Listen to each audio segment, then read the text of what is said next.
Hey there, Dave Keller here with Market Misbehavior. Today we're going to talk about applying Fibonacci retracements to a key area of the market, gold stocks.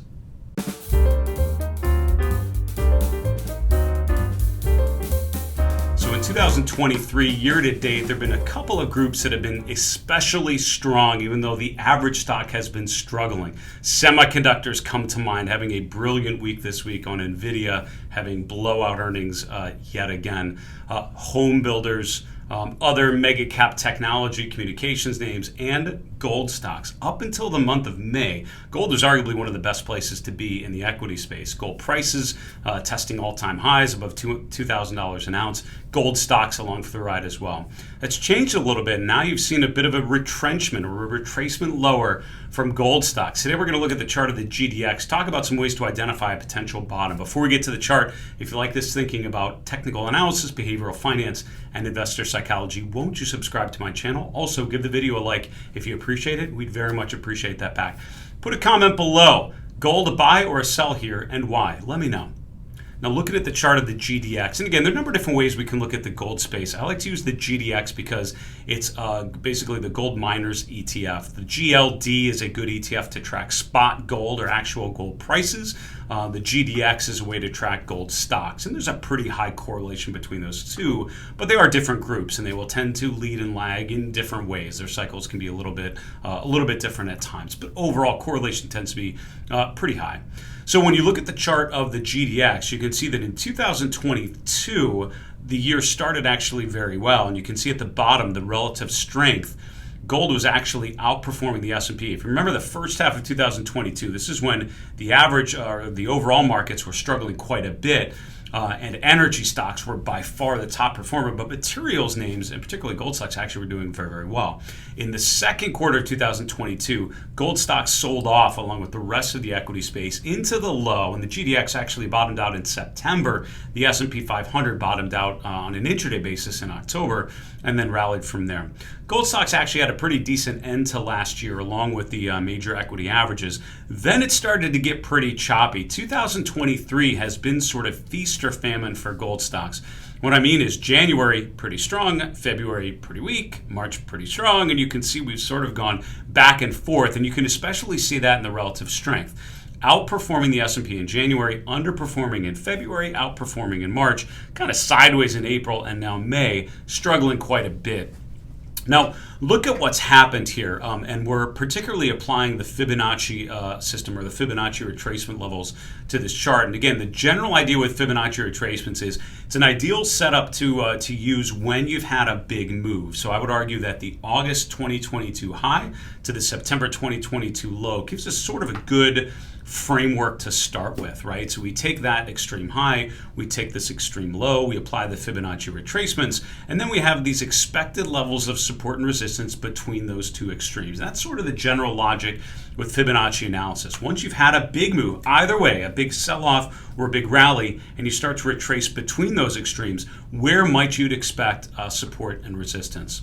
So what this basically suggests is coming off the lows, we might expect resistance around the 38.2% retracement level, just below $29. Kind of a secondary level is the 50% level. I don't like to use this one a ton. I like to focus more on the two primary ones, but that's currently around $31. And then you can see the 61.8%, arguably the most important, at 33.40, we'll call it. Look at how quickly or how closely the price movement actually matches these levels. Now, we rallied up, had a couple fits and starts. We got to the 38.2% level, then we sat here for about a month straight. So literally, we rallied up to this first objective, and then we're sideways there. Note how we also stalled out at the 200-day moving average. That's important because that might come into play here in May of 2023. We then rallied off of the 200-day, rallied off of this Fibonacci level, and found resistance where? At the 61.8% retracement level. This is why I tend to use this so frequently, because more often than not, you will find that prices tend to rotate, tend to gravitate to these key important levels. From there, we rotated lower. February was pretty weak. We did not stop at the 38.2% level. We broke right down to the 200-day moving average. Look how a couple failed attempts to go below really stalled out. We actually found resistance in the middle right at that Fibonacci level. We then broke above it.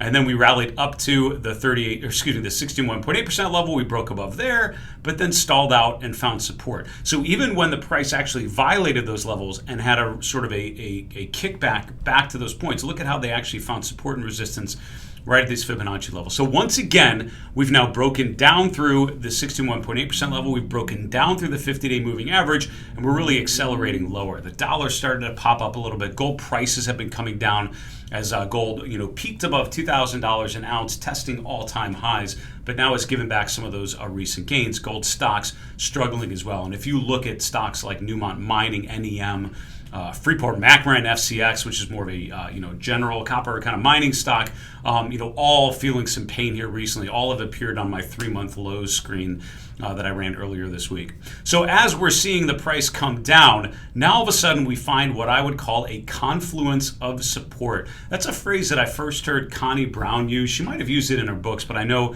from talking with her, getting to know her over the years and hearing her present a number of times, she talked about a confluence of support or resistance levels where different indicators, different approaches all sort of come to an agreement that a certain level may be meaningful. And what I found is the more different techniques that sort of coalesce to the similar conclusion, the more important that's most likely to be. So the fact that we've broken down through some of these potential support levels, we're aiming down to that Fibonacci support right around 2870. The 200-day moving average is almost exactly there.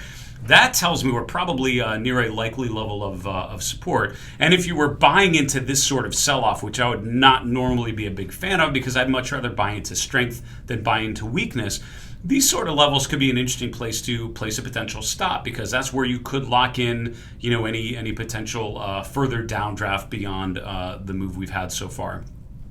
What's also interesting, if you look at the RSI, which is this measure of price momentum, look at how we just became oversold. Look back at the previous times we've become oversold, and you'll find that whether or not it's the end of a larger trend, more often than not, when you hit that oversold level and then bounce and then come out of that oversold level, usually pretty high probability you're going to have at least a short-term bounce off of that level. So we've now become oversold, which means if I want to be a little more conservative, look to see when we come out of that oversold region. That's sort of the signal like you'd have here, suggesting a bounce off of the lows. You see that sort of signal as we're nearing this potential support. Now we sort of have this complete picture, this mosaic, if you will, the confluence of support. A potential Fibonacci support level, the 200-day moving average, which usually serves as support and often has for this particular stock, and we've become oversold, which means it suggests that we've had quite a bit of a downswing and we're nearing the end of that move. I think the GDX is an important chart to watch here, and it might be an important one to see if a traditionally defensive group, to be honest, like gold, can start to find its footing. We've had growthy stocks like semiconductors have a big run to the upside. Gold stocks and gold itself has come down. Are we nearing that point where we find sort of a reversion back to the mean and a pop back higher to retest some of those previous resistance levels? That's my chart of the GDX, how we apply Fibonacci retracement and use it in line with things like moving averages, traditional support and resistance levels, and momentum indicators like RSI. What do you think about gold here based on what we talked about? Thumbs up or thumbs down and why? Let me know in the comments. For Market Misbehavior, I'm Dave Keller. Take care, and I'll talk to you again soon.